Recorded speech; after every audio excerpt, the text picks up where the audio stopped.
Let us solve examples based on absolute value. The question is, find the value of modulus of 12 minus 2. इथे आधी वजाबाकी आहे subtraction, ते आधी करून घ्यायला लागेल आपल्याला. 12 minus 2, the answer is 10. So in the next step we have to write modulus of 10. आणि तुम्हाला माहिती आहे की modulus of 10 is 10. So 10 is our final answer.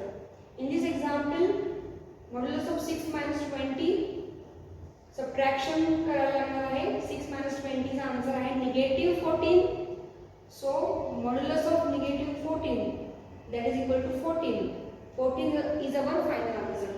Third example, modulus of 8 multiplied by modulus of 3.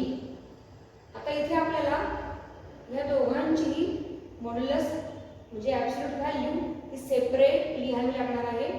Modulus of 8 is 8 and modulus of negative 3 is 3. आता इथे बघा modulus sign आपण लिहित नाही. 8 3 24.